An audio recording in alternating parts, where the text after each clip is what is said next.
Hello medicos, welcome to the Siddhi Medico world. So this is the next part to anatomy of female reproductive system. पहले वाले lecture में हमने external organ define कर लिया है, उसको एक्सप्लेन कर लिया है. आज इस लेक्चर में हम पढ़ेंगे इंटरनल ऑर्गन की एनाटमी फीमेल रिप्रोडक्टिव सिस्टम के. So let we start. Internal organs. Internal organ क्या क्या होते हैं फीमेल रिप्रोडक्टिव के. हमने एक्सटर्नल पहले पढ़ लिया. तो इंटरनल में हमारे जो आते हैं वो है vagina, uterus, fallopian tube and ovaries. Okay, vagina हो जाएगा. तो ये जो वेजाइना है, ये वेजाइना, इतना जो पार्ट ये पूरा ये वेजाइना, फिर ये जो पार्ट ये सर्विक्स, ये uterus, this one is ovary and this पूरा पार्ट ये फेलोपियन ट्यूब. इंडिविजुअल हम सारे एक एक टॉपिक्स इसके पढ़ेंगे, कवर करेंगे. The this organ are place internally and require a special instrument for inspection. ये जो ऑर्गन्स होते हैं इंटरनली प्रेजेंट होते हैं, अंदर को प्रेजेंट होते हैं, इसलिए हमको कुछ इंस्ट्रूमेंट की ज़रूरत रहती है. जब हम इंस्पेक्शन करते हैं, देखते हैं, तो उसके लिए हमें कुछ इंस्ट्रूमेंट की ज़रूरत पड़ती है. उसके थ्रू ही हम इनको देख पाते हैं. एक्सटर्नल मीन्स जो हम विजिबल हैं वो हम एक्सटर्नली ऐसे देख पा रहे अपने नेकेड से, किसी चीज़ की ज़रूरत नहीं है हमको. बट इंटरनल ऑर्गन को देखने के लिए हमको इंस्ट्रूमेंट की ज़रूरत पड़ती है.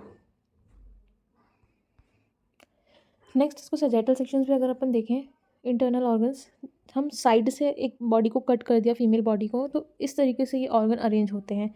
ठीक है, तो ये जो है पूरा ये यूट्रस है फीमेल का, उसके नीचे ये वेजाइना, ये बीच में ये सर्विक्स, बाकी ये वेजाइना है. ठीक है, तो वेजाइना बाहर तक निकला हुआ रहता है ऐसे. तो इसको ही जिससे बाहर ये दिख रहा है ये लेविया मेजोरा, उसके बीच में यहाँ पे वेजाइना. ठीक है, ये क्लाइटोरिस है. यूट्रस के सामने होता है ये यूरिनरी ब्लैडर, और यूट्रस के पीछे होता है ये rectum, ampulla of rectum present होता है. फिर ये जो है फेलोपियन ट्यूब, ये है ओवरी. ये डायग्राम है. इस डायग्राम को भी हम समझते हैं पहले से कि ये जो यूट्रस है, ये इसको थोड़ा सा पार्ट कट कर दिए, ये होलो स्ट्रक्चर होता है, पेरीफॉर्म होलो स्ट्रक्चर होता है यूट्रस. ठीक है, और यूट्रस से ही कंटिन्यू ये रहती है अटैच फेलोपियन ट्यूब. ये है ओवरी, यहाँ कुछ लिगामेंट्स होते हैं, ओवरियन लिगामेंट, उससे अटैच होता है ओवरी यूट्रस से. ठीक है, तो ये ओवरी हो गया, फेलोपियन ट्यूब, यूट्रस, उस ये वाले एरिया को बोलते हैं सर्विक्स. सर्विक्स तो ये सर्वाइकल कैनाल. ठीक है, ये वेजाइना. यूट्रस की 3 लेयर्स होती हैं. तो जो अंदर वाली है वो एंडोमेट्रियम है, जो बीच वाली है वो मायोमेट्रियम है, और बाहर वाली को बोलते हैं अपन पेरीमेट्रियम, और ये एडवेंटिशिया. ठीक है, ये बॉल ऑफ यूट्रस है. सो हमने थोड़ा बहुत उसका देख लिया, डायग्राम समझ लिया, तो इससे ताकि हमको आगे अंदर समझ में अच्छे से आएगा. तो हम एक एक करके सारे पढ़ते हैं पार्ट जो इंटरनल ऑर्गन है फीमेल के. सबसे पहले है vagina. What is vagina? Vagina एक फाइब्रोमस्कुलो मेम्ब्रेनस सीथ होती है जो कि कम्युनिकेट करती है यूट्राइन कैविटी को with the exterior of the vulva. जो वेजाइना एक फाइबर का, मसल का एक मेम्ब्रेन सा, ठीक है, उसकी सीथ होती है, मतलब कोई शीत होती है कि फाइबर्स की होगी, उसमें मसल्स भी होंगे, उसमें मेम्ब्रेनस होगा. तो ये एक फाइब्रो मस्कुलो मेम्ब्रेनस सीथ होती है जो कम्युनिकेट करती है, मतलब यूट्रस है, यूट्रस से वल्वा रीजन को कम्युनिकेट करती है. कम्युनिकेट मीन्स उसको साथ में जोड़ के रखती है. ठीक है, ये यूट्रस से वल्वा तक. तो वो जो बीच का रीजन है इट इज़ वेजाइना. जैसे इस डायग्राम में ही देख लेते हैं हम. ये है vagina and this one is vulva part. ठीक है, तो ये यूट्रस से वल्वा तक को कम्युनिकेट करती है यहाँ से. ठीक है, जोड़ के रखती है, उसको ही हम बोल रहे हैं वेजाइना. नेक्स्ट हम देखते हैं the term vagina means sheath. Vagina का मतलब ही होता है sheath. It is lined by the stratified squamous epithelium. जो वेजाइना होता है किस चीज़ से लाइंड होता है? स्ट्रेटिफाइड स्क्वैमस एपिथेलियम होते हैं, उनसे ये इनकी लाइनिंग होती है वेजाइना की. वेजाइना का नॉर्मल जो पीएच होता है वो एसिडिक होता है, इसलिए वहाँ पे जो बैक्टीरिया से एसिडिटी का कारण क्या है? ताकि वहाँ पे इन्फेक्शन के चांसेस कम हो, बैक्टीरिया ग्रो ना करे. ठीक है, ये रीज़न होता है. और जो इसका पीएच है उसका कारण क्या है? पीएच एसिडिक होता है due to the presence of Doderlein bacilli. जो डॉर्डरलाइन वेसिलाई होता है ये एक लैक्टोवेसिलस होता है. डॉर्डरलाइन वेसिलाई एक लैक्टोवेसिलस है जो कि ग्लाइकोजन जो ऑलरेडी प्रेजेंट है वेजाइना में उसको कन्वर्ट करता है लैक्टिक एसिड में. लैक्टिक एसिड एक एसिड है, उसकी वजह से क्या होता है? एसिडिक पीएच होने की वजह से वेजाइना का तो इन्फेक्शंस नहीं होते हैं. जब भी वेजाइना का जो पीएच है वो बेसिक होने लगता है तब क्या होता है कि इन्फेक्शंस के चांसेस बढ़ जाते हैं. तभी पीआईडी, पेल्विक जो भी उनको इन्फेक्शंस होते हैं, इसी कारण होता है, पीएच चेंज हो जाता है इस वजह से. इसलिए एसिड पीएच मेंटेन रखने के लिए डॉटर वेसिलाइन जो होता है वो रिस्पॉन्सिबल होता है. सबसे ज़्यादा जो एसिडिक होता है वेजाइना का पीएच वो है प्रेगनेंसी के टाइम पे. और जब मेंस्ट्रुएशन और मेनोपॉज स्टेज होती है, जब मेंस्ट्रुएशन साइकिल चलती रहती है और जब मेनोपॉजल स्टेज होती है, उस टाइम पे लेस एसिडिक होता है। सबसे ज़्यादा एसिडिक प्रेगनेंसी टाइम पे और कम होगा मेनोपॉज और मेंस्ट्रुएशन पे। डायरेक्शन जो वेजाइना है, वेजाइना कैसे रहता है, इरेक्ट पोजीशन में देखिए, पोस्चर मतलब खड़ा है फीमेल, तो क्या होगा कि वेजाइना डायरेक्टेड अपवर्ड, अप ऊपर की ओर रहेगा और बैकवर्ड रहेगी। ठीक है, वेजाइना हम डायग्राम से समझ लेते हैं। वैसे तो ये जो डायग्राम से अपन समझ सकते हैं कि जो वेजाइना है ये बैकवर्ड को जा रही है और अपवर्ड भी है। ठीक है, तो वेजाइना इज डायरेक्टेड बैकवर्ड, ऐसी रहती है, पीछे की ओर रहेगी और अपवर्ड रहेगी। ठीक है, तो long axis of uterus and cervix form an angle of 90 degree with long axis of vagina. क्या होता है जब ये इस पोजीशन पे होती है वेजाइना डायरेक्टेड अपवर्ड और बैकवर्ड, तो ये एक एंगल, जब नॉर्मली वेजाइना की जो पोजीशन है अगर उस तो वो क्या करती है, एक एंगल बनाती है 90 डिग्री का, जब वो लॉन्ग एक्सिस ऑफ यूट्रस होता है और लॉन्ग एक्सिस ऑफ सर्विक्स, तो वो उससे क्या बना लेती है, 90 डिग्री का एंगल बना लेती है with the long axis of vagina से। ठीक है, उससे हम डायग्राम से समझते हैं कैसे बना लेती है ये जो लॉन्ग एक्सिस ऑफ वेजाइना है। ठीक है, ये लॉन्ग एक्सिस ऑफ वेजाइना है और ये लॉन्ग एक्सिस ऑफ सर्विक्स है। ठीक है, ठीक है, तो जो लॉन्ग एक्सिस ऑफ सर्विक्स है और लॉन्ग एक्सिस ऑफ वेजाइना है, उसमें ही एक एंगल बना लेती है ये यहाँ पे। ये जो होता है अपना कितने डिग्री का एंगल होता है, ये होता है 90 डिग्री का एंगल। तो इसको ही हम बोल देते हैं क्या, एंटीवर्जन, एंटी फ्लेक्शन। ठीक है, तो it is the position of, normal position of vagina. Next अब हम देख लेते हैं इसकी वॉल क्या होती है, बॉल। ठीक है, जो बॉल होती है ना वेजाइना की, वो जो एंटीरियर वॉल होती है 7 सेंटीमीटर होती है, पोस्टीरियर होती है 9 सेंटीमीटर। डायग्राम में इजीली हमको देखने को मिल रहा है कि ये जो पोस्टीरियर जो वॉल है, पीछे की वॉल है, वो बड़ी है और सामने की है वो जो शॉर्ट है। ठीक है, तो पोस्टीरियर वाली 9 सेंटीमीटर की होगी और एंटीरियर वाली 7 सेंटीमीटर की होगी। इसमें वेजाइना में फॉर्निक्स होते हैं 4, तो एक होता है एंटीरियर, एक पोस्टीरियर और 2 लेटरल होते हैं। ठीक है, तो वो फॉर्निक्स होते कहाँ पे हैं वो देखते हैं। This one is anterior fornix. Anterior fornix है ये, जो कि थोड़ा सा कैसा है, शैलो है, ज़्यादा मतलब डीपनेस नहीं है इसमें। बट पोस्टीरियर फॉर्निक्स आप देख रहे होंगे, जो पोस्टीरियर फॉर्निक्स है वो होता है कैसा, वो डीप है एकदम, ऊपर देखिए है ना, लॉन्ग भी है, डीपर है, तो ये पोस्टीरियर फॉर्निक्स होता है जो अंदर को हो रहा है। ठीक है, अब अपन बात कर लेते हैं कि जो 2 लेटरल होते हैं, तो लेटरल हमको ऐसे देखने को नहीं मिलेंगे ऐसे में। ठीक है, अब अपन देख लेते हैं रिलेशन, वेजाइना का किसके साथ कैसा रिलेशन है, कहाँ कहाँ से ये सामने का रिलेशन किससे है, पीछे पोस्टीरियरली किसका है। ठीक है, एंटीरियरली देखें तो यूरिनरी ब्लैडर से है और यूरेथ्रा से है, तो ये हमारा है वेजाइना। ठीक है, सी ये वेजाइना है। एंटीरियरली देखें तो ये ब्लैडर से भी रिलेशन बना रही है और यहाँ पे ये यूरेथ्रा होता है, यूरेथ्रा से भी बना रही है। ठीक है, और ये इस पार्ट को बोल रहे हैं जो यहाँ से ये जो खाली पार्ट है, इसको बोलते हैं यूटेरोवेसाइकल। ठीक है, वेसाइको यूट्राइन पाउच और ये यूटेरोवेसाइकल पाउच या पाउच, हाँ, इसको यूटेरोवेसाइकल पाउच बोलते हैं या वेसाइको यूट्राइन पाउच बोलते हैं। तो 3 चीज़ से रिलेशन बना रहा, ऊपर यूटेरोवेसाइकल पाउच और वेसाइको यूट्राइन पाउच, इधर से ब्लैडर बीच में मिडल से, एंड लोअर से यूरेथ्रा। ठीक है, अब अपन देख लेते हैं कि पोस्टीरियरली किस किस चीज़ से रिलेशन बना रहा है वेजाइना। ठीक है, पोस्टीरियरली हम देखें तो ये जो है पाउच ऑफ डगलस, जैसे सामने यूट्रोवेसाइकल पाउच था वैसे यहाँ पे ये पाउच ऑफ डगलस, पाउच ऊपर से पाउच ऑफ डगलस है, मिडिल में ये एम्पुला ऑफ रेक्टम है और लोअर साइड पे पेरिनियल बॉडी से है। ठीक है, और लेटरली अगर देखें तो लेटरली ये बना लेता है, अगर इधर हम डायग्राम में तो शो नहीं होगा, तो ये लेटरली बनाता है, ब्रॉड लिगामेंट्स होते हैं जो अटैच होते हैं, लेवेटर एनाई कुछ मसल्स होती हैं मिडल में, और लोअर में बनाता है वल्वो कैवर्नस मसल्स है, वेस्टिबुलर वल्व होते हैं और बाथरूम ग्लैंड्स होती हैं, उससे ये रिलेशन बना लेता है। ठीक है, तो anteriorly urinary bladder, urethra, posteriorly देखें तो अपर 1/3 तो पाउच ऑफ डगलस से बना रहा है। ठीक है, ये जो पाउच ऑफ डगलस है, ये रेक्टम है, ये नीचे अपना पेरिनियल बॉडी है। ब्लड सप्लाई की बात करें अगर हम, तो ब्लड सप्लाई इसकी वेजाइना की होती है descending vaginal artery, internal प्यूडेंटल artery और मिडिल रेक्टल आर्टरी। ये तीनों ही आर्टरी इंटरनल इलियक की ब्रांच है। ठीक है, descending vaginal artery, internal प्यूडेंटल artery और मिडिल रेक्टल आर्टरी। वेन जो ड्रेन करता है इंटरनल इलियक वेन पे और इंटरनल प्यूडेंटल वेन पे। नर्व सप्लाई इसको करती है प्यूडेंटल नर्व। लिम्फेटिक ड्रेनेज जो होता है internal iliac group of lymph node में ड्रेन करता है और सुपरफिशियल लिंग्वानल लिम्फ नोड पर ड्रेन करती है। ठीक है, यहाँ पे जो सिक्रीशन है वेजाइना की, यहाँ पे कोई भी ग्लैंड नहीं होती है और वेजाइना से कोई भी सिक्रीशन नहीं होता है। जो भी वेजाइना में सिक्रीशन जो भी बाहर आता है वो सर्विक्स का होता है या फिर यूट्रस का होता है। जो वेजाइना है, वेजाइना का जो डेवलपमेंट है वो कहाँ से होता है?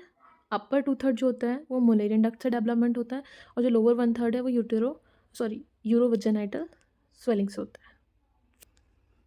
तो नेक्स्ट वी स्टार्ट। पहला हमने वेजाइना देख लिया, अब वेजाइना के अंदर हम जाएंगे तो अपन को क्या मिलेगा? यूट्रस। ठीक है, so let's we start. Uterus, uterus is a hollow piriform muscular organ situated in the pelvis between the bladder and in front of the rectum. क्या होता है कि जो यूट्रस है एक ये पेरिफॉर्म मस्कुलर स्ट्रक्चर है, मसल्स का बना हुआ है और ये दो ऑर्गन्स के बीच में रहता है प्रेजेंट। ठीक है, तो ये तो है एंटीरियरली देखें तो ये है ब्लैडर, यूरिनरी ब्लैडर, और पोस्टरली रहता है रेक्टम। ठीक है, पोजीशन की बात करें तो ये normally anti version anti flexion होता है, जैसे कि हमने पहले भी डायग्राम में बात किया। जो एंटी वर्जन जो होता है वो कैसा होता है? Long axis of vagina and long axis of cervix का एंगल कैसा होना चाहिए? 90 डिग्री। पहले भी बात की अपन ने, ये जो होता है लॉन्ग एक्सिस ऑफ वेजाइना, ये लॉन्ग एक्सिस ऑफ सर्विक्स, ये जो एंगल है ये होता है 90 डिग्री का, तो इसको हम बोल रहे हैं एंटी वर्जन। ठीक है, और ये long axis of cervix and ये जो लॉन्ग एक्सिस ऑफ अपना मिल गया ना यूट्रस और लॉन्ग एक्सिस ऑफ वेजाइना। ठीक है, तो ये एंगल जो बनेगा वो होगा एंगल ऑफ फ्लेक्शन। ठीक है, एंगल ऑफ फ्लेक्शन को बोलेंगे अपन एंटी फ्लेक्शन, एंटी फ्लेक्शन बन जाएगा। फिर मेज़रमेंट की बात करें अपन तो जो यूट्रस होता है वो 8 सेंटीमीटर का होता है लॉन्ग और 5 सेंटीमीटर वाइड होता है। फंडस के साइड्स पे कैसा होता है? ये 5 सेंटीमीटर वाइड होता है और उसकी जो वॉल होती हैं अबाउट 1.25 सेंटीमीटर थिक होती है। इसका जो वेट होता है 50 to 80 ग्राम का होता है। प्रेग्नेंट वूमेन में ये बढ़ जाता है, 1000 ग्राम का हो जाता है। पियर शेप का होता है नॉर्मली। ठीक है, तो इसका हम डायग्राम समझ लें यूट्रस का। ये है यूट्रस, ये है यूट्रस। ठीक है, ये फंडस पार्ट है इसका, ये बॉडी पार्ट है, ये इस्टमस है और ये सर्विक्स है यहाँ पे। ठीक है, तो ये जो फंडस वाला पार्ट होता है वो थोड़ा सा ज़्यादा मोटा होता है। ठीक, तो हम देखते हैं इसको डिवाइड किया गया है यूट्रस को, इसके पार्ट होते हैं बॉडी, इस्टमस और सर्विक्स। ठीक है, तो ये इतना जो पार्ट है ये बॉडी ऑफ यूट्रस, ये बीच वाला पार्ट है इस्टमस ऑफ यूट्रस है, ये वाला पार्ट है ये सर्विक्स है और ऊपर ये जो पार्ट है जहाँ कैविटी नहीं है इसको बोल रहे हैं फंडस ऑफ यूट्रस। और फंडस ऑफ यूट्रस और बॉडी ऑफ यूट्रस को हम बोल देते हैं कॉर्नुआ ऑफ यूट्रस। ठीक है, कॉर्नुआ बोल देते हैं उसको। स्टार्ट करते हैं हम इसकी पार्ट एक एक डिफाइन करते हैं। What is body? ठीक है, बॉडी देख लेते हैं। जो बॉडी होती है, body is further divided into 2 part, fundus, body cavity. तो फंडस और बॉडी कैविटी को हमने बोला था ना कॉर्नुआ ऑफ यूट्रस बोल देते हैं फंडस और बॉडी। ऊपर वाला पार्ट जो खाली है उसको फंडस बोल रहे हैं और ये जो है होलो स्ट्रक्चर जहाँ कैविटी है उसको बॉडी कैविटी, और दोनों को मिला के हम बोलते हैं क्या? कॉर्नुआ ऑफ यूट्रस। तो इन दोनों का लेंथ कितना हो जाता है? 5 सेंटीमीटर रहता है। बॉडी में होती है अपनी लेयर्स, पेरीमेट्रियम, मायोमेट्रियम, एंडोमेट्रियम। ठीक है, तो ये जो बाहर वाली लेयर होती है उसको हम बोलते हैं पेरीमेट्रियम, बीच वाली होती है मायोमेट्रियम, अंदर वाली होती है एंडोमेट्रियम। ठीक है, तो जो यूट्रस होता है वो लाइन होता है कॉलमनर एपिथीलियम से, columnar epithelium. The uterine tube, round ligament, ligament of ovary are attach to it. इसमें जो होता है यूटेराइन ट्यूब, इट मीन्स की फेलोपियन ट्यूब अटैच होती है। यहाँ पे कुछ ये राउंड लिगामेंट्स होते हैं, इसमें शो नहीं है बट यहाँ राउंड्स लिगामेंट्स होते हैं और ओवेरियन लिगामेंट्स अटैच होते हैं। ठीक है, ओवरी को जो अटैच कर रहा है यूट्रस से वो है ओवेरियन लिगामेंट्स, ये है ओवेरियन लिगामेंट्स। ठीक है, ठीक है, ये अटैच होते हैं फेलोपियन ट्यूब, राउंड्स लिगामेंट और लिगामेंट ऑफ ओवरी अटैच होते हैं यूट्रस से। नेक्स्ट हम ये डायग्राम समझ लेते हैं कि डायग्राम में क्या है। ठीक है, ये यूट्रस है, ये अंदर कैविटी है, को बॉडी कैविटी है। ठीक है, ये हमारा पार्ट फंडस है, ये वाला पार्ट, ये बॉडी है, ये पूरे पार्ट को वैसे बॉडी बोल रहे हैं, ये हॉलो है तो कैविटी है इधर पे। ये जो कंस्ट्रक्टेड पार्ट है थोड़ा सा, इस पार्ट को बोलते हैं इस्थमस, उसके नीचे हो जाता है अपना सर्विक्स। ठीक है, तो जो अंदर है ना, ये जो ऊपर वाला पार्ट है इसको बोलते हैं एनाटॉमिकल इंटरनल लॉस, और ये जस्ट एंड हो रहा है इसको बोलते हैं हिस्टोलॉजिकल इंटरनल लॉस। ठीक है, तो अपर वाला इंटरनल लॉस है और फिर जहाँ सर्विक्स एंड हो रही है उसको बोल रहे हैं एक्सटर्नल लॉस। ठीक है, तो एक सर्विक्स में भी क्या होता है कि जो अंदर वाला पार्ट है सर्विक्स उसको बोलते हैं एक्टो सर्विक्स और जो बाहर वाला है उसको बोलते हैं एंडो सर्विक्स। सॉरी, अंदर वाला होता है एंडो सर्विक्स और बाहर वाला होता है एक्टो सर्विक्स। ठीक है, ये है वेजाइना जी। इसमें देखो ये लिगामेंट्स दिख रहे होंगे, ये होते हैं ब्रॉड लिगामेंट, ये ओवरी से जो जिससे अटैच है उसको बोलते हैं ओवेरियन लिगामेंट, और ये जो लाइन आ रही होगी ये होते हैं राउंड लिगामेंट्स। ये नेक्स्ट हम बॉडी देख लिया, बॉडी के बाद हम देखते हैं इस्थमस। इस्थमस अभी हमने डायग्राम में समझ ही लिया। इस्थमस एक कंस्ट्रक्टेड पार्ट है जो कि 0.5 सेंटीमीटर का होता है और ये सिचुएटेड होता है बॉडी और सर्विक्स के बीच में। ये देखा ही था अपन ने, ये बॉडी है, ये सर्विक्स है, इन दोनों के बीच में प्रेजेंट होता है ये इस्थमस। अब अपन देखते हैं कि it is limited above the anatomical internal ऑस and below the histological internal ऑस। मैंने समझाया इसके पहले कि ये कैसे एनाटॉमिकल इंटरनल ऑस कहाँ पे है और हिस्टोलॉजिकल कहाँ है। जो स्टार्ट हो रहा है ये एनाटॉमिकल इंटरनल ऑस, ये जो है हिस्टोलॉजिकल इंटरनल ऑस, ठीक है। अब इसके बाद हम देखते हैं सर्विक्स। सर्विक्स क्या होता है? सर्विक्स का जो शेप होता है वो सिलेंड्रिकल होता है और अबाउट 2.5 सेंटीमीटर का होता है। ये एक्सटेंड होता है कहाँ से कहाँ तक रहता है? ये हिस्टोलॉजिकल इंटरनल ऑस से एक्सटर्नल ऑस तक, ठीक है। इसको भी डायग्राम से हम देख लेते हैं। जो ये यहाँ ख़त्म हुआ था इसको हमने हिस्टोलॉजिकल इंटरनल ऑस बोला और जो बाहर वाला उसको बोल रहे हैं अपन क्या? एक्सटर्नल ऑस। तो यहाँ तक का जो रीज़न है उसको हम बोल रहे हैं सर्विक्स, ठीक है। अब अपन देखते हैं कि बता दिया कि कहाँ से कहाँ तक सर्विक्स एक्सटेंड करता है, ठीक है। It's open in vagina. कहाँ पे ओपन होता है सर्विक्स? वेजाइना में ओपन हो जाता है। इसमें एंडो सर्विक्स होता है और एक एक्टो सर्विक्स है अपना, ठीक है। तो जो एंडो सर्विक्स है वो होता है कॉलमनार एपिथेलियम से लाइन और जो एक्टो सर्विक्स है वो स्क्वैमस एपिथेलियम से लाइन होता है। क्या होता है कि जब एंडो सर्विक्स जो कॉलमनार एपिथेलियम है ना, स्क्वैमस एपिथेलियम में जब चेंजेस होते हैं तो उस जोन को हम बोलते हैं ट्रांजिशनल जोन। बिटवीन इट, इन दोनों के बीच में जो होता है उसको हम ट्रांजिशनल जोन बोलते हैं, जो कि बहुत ही ज़्यादा मोस्ट कॉमन साइट होती है फॉर सर्विक्स कैंसर की, ठीक है। सर्विक्स का जो कैंसर होता है उसके लिए बहुत मोस्ट कॉमन साइट होती है। अब चेंजेस ऑफ यूट्रस अगर अपन देखें तो कैसे क्या होता है चेंजेस ऑफ यूट्रस, है ना। यूट्रस और सर्विक्स का जो है ना कैसे रेशियो है वो देखते हैं। एज के अकॉर्डिंग अपन देखेंगे। बिफोर प्यूबर्टी क्या होता है? जो यूट्रस का साइज होता है वो छोटा होता है, सर्विक्स थोड़ा बड़ा होता है एरिया। तो यूट्रस हो गया 1, सर्विक्स हो गया 2 प्यूबर्टी के पहले। तो 1:2 होता है before puberty. During puberty uterus का साइज बढ़ जाता है तो वो 2 हो जाता है, सर्विक्स छोटा हो जाता है तो होता है 1। तो 2:1। एडल्ट रिप्रोडक्टिव लाइफ में यूट्रस 3 हो जाता है और सर्विक्स 1, तो 3:1। मेनोपॉज स्टेज में दोनों ही सेम उसमें हो जाते हैं तो 1:1। अब रिलेशन ऑफ यूट्रस की बात करें अगर हम, तो रिलेशन यूट्रस का किसके किसके साथ है? ये यूट्रस है। एंटीरियरली अगर देखें तो यहाँ होता है अपना यूटेरोवेसाइकल पाउच। ये जो डिप्रेशन है यहाँ से ये जो बन रहा है इसको बोल रहे हैं यूटेरोवेसाइकल पाउच और वेसाइको यूट्राइन पाउच भी बोलते हैं। बस ये जो है ये क्या है? ब्लैडर, यूरिनरी ब्लैडर भी अटैच है, ठीक है, रिलेशन बना रही है। और एंटीरियर फॉर्निक्स ऑफ वेजाइना, ये जो फॉर्निक्स है ये एंटीरियर फॉर्निक्स है वेजाइना का, तो इससे भी रिलेशन है यूट्रस का एंटीरियरली। पोस्टीरियरली बात करें तो पोस्टीरियरली है पेरिटोनियम। पेरिटोनियम क्या है? एब्डोमेन की कवरिंग, ठीक है। एब्डोमेन ऑर्गन की जो लेयर है, कवरिंग है, उसको पेरिटोनियम बोलते हैं। तो पोस्टीरियरली पेरिटोनियम से रिलेशन बना रही है।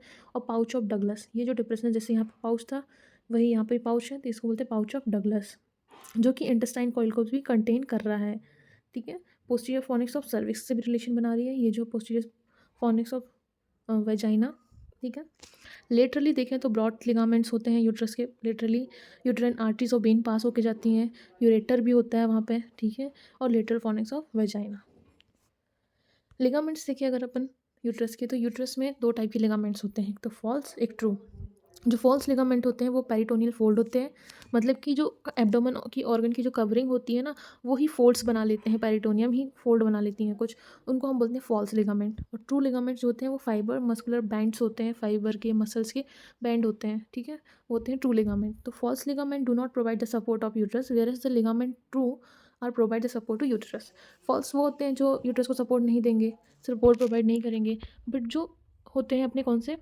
ट्रू। ट्रू जो होते हैं वो यूट्रस को सपोर्ट प्रोवाइड करते हैं। तो फॉल्स वाले कौन कौन से लिगामेंट हैं और ट्रू वाले कौन कौन से हैं? फॉल्स जो होते हैं वो होते हैं broad ligaments, recto uterine fold, retrovesical fold और retro vaginal fold. It is the utero vaginal fold, ठीक है। तो जैसे कि हमने अभी देखा ही था एंटीरियरली जो था अपना यूटेरोवेसाइकल फोल्ड जो रिलेशन बना रहा है, पोस्टीरियरली लिगामेंट जो है रेट्रोवेजाइनल फोल्ड जो कि जिसको हमने बोला था पाउच ऑफ डगलस, ठीक है। जो ट्रू लिगामेंट्स हैं वो है round ligaments, transverse cervical ligament, uterosacral ligament and pubo cervical ligaments, ठीक है। और जो यूट्रस का डेवलपमेंट है वो मुलेरियन डक्ट से डेवलपमेंट होता है। नेक्स्ट ब्लड सप्लाई की बात करें तो ब्लड सप्लाई जो यूट्रस है, यूट्रस को यूट्राइन आर्टरी ब्लड सप्लाई करती है और सर्विक्स को डिसेंडिंग सर्वाइकल आर्टरी। सभी जो यूट्रस के पार्ट हैं वो इंटरनल इलक पे वेनस ड्रेनेज होता है, ड्रेन करते हैं।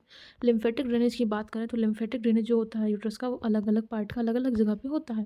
जैसे फंडस पार्ट है, फंडस जो अपर पार्ट है फंडस का वो प्री एओर्टिक और पैरा एओर्टिक नोड पे ड्रेन करता है। उसके बाद ये दोनों ही सुपरफिशियल इंग्वाइनल नोड पे ड्रेन करते हैं। जो बॉडी होता है, बॉडी यूट्रस का जो लोअर पार्ट होता है वो एक्सटर्नल इलियक नोड पे ड्रेन करते हैं। सर्विक्स की बात करें तो लेटरल जो होता है सर्विक्स का वो एक्सटर्नल इलियक नोड पे, ऑप्टिनेंटल नोड पे और पैरा सर्वाइकल नोड पे ड्रेन करते हैं और पोस्टीरियर सैक्रल नोड पे करते हैं। ठीक है। नर्व सप्लाई की बात करें अगर अपन, तो नर्व सप्लाई जो यूट्रस का है वो T10 और L1 नर्व सप्लाई करती है। जब भी कोई पेनलेस डिलीवरी कराना है अपने को यूट्रस में, है ना, जो CS सिजेरियन सेक्शन होता है, तब T10 और L1 को ब्लॉक कर दिया जाता है, मतलब T10 सेगमेंट को ब्लॉक कर दिया जाता है for the painless delivery. Cervix की बात करें तो S2 और S4 सप्लाई करती हैं। प्यूडेंटल nerve block during the instrumental delivery. इस टाइम पे क्या होता है, जब भी हम इंस्ट्रूमेंटल डिलीवरी कराते हैं तो प्यूडेंटल नर्व को ब्लॉक कर दिया जाता है। अगर क्लिनिकल कोरिलेशन देखें हम यूट्रस का, तो इसमें हमको ना मेनली क्लिनिक में क्या क्या चीज़ देखने को मिलती है। सर्वाइकल कार्सिनोमा बहुत कॉमन है, जो कि फर्स्ट मोस्ट कॉमन कैंसर है फीमेल में इंडिया पे, और सेकेंड मोस्ट कॉमनेस्ट जो कैंसर है फीमेल का वो है ब्रेस्ट कैंसर इंडिया पे। सिजेरियन सेक्शन के लिए यूट्रस का एनाटॉमी हमें पढ़ना बहुत ज़रूरी है। प्रोलैप्स ऑफ यूट्रस, प्रोलैप्स मतलब यूट्रस नीचे को प्रोट्रूड हो जाता है, आ जाता है। मेनोपॉजल, मेनली मेनोपॉजल स्टेज पे होता है ये सब। So it is all about anatomy of vagina and uterus. Thank you. If it is helpful to you, please share, like and subscribe to my channel. मिलते हैं फिर हम नेक्स्ट वीडियो पार्ट 3 पे, जिससे फैलोपियन ट्यूब और ovary का discussion करेंगे। Thank you.